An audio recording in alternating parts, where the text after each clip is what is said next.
कराची शर्की के ब्रिगेड थाने की हुदूद lines area में नामालूम अफराद की फायरिंग से पुलिस अफसर जाँ बहक हो गया।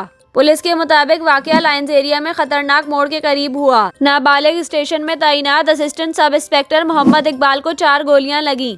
पुलिस का कहना है कि एसीआई मोहम्मद इकबाल को फौरी तौर पर जिना अस्पताल मुंतकिल किया गया, ताहम वहां पहुंचने तक डॉक्टरों ने इनकी मौत की तस्दीक कर दी।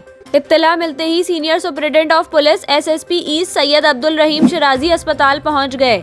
इत्तलात के मुताबिक पुलिस अफसर मोहम्मद इकबाल पुलिस पार्टी के हमरा किसी मुकाम पर छापा मारने के लिए जा रहे थे कि इन पर नामालूम अफराद ने हमला किया।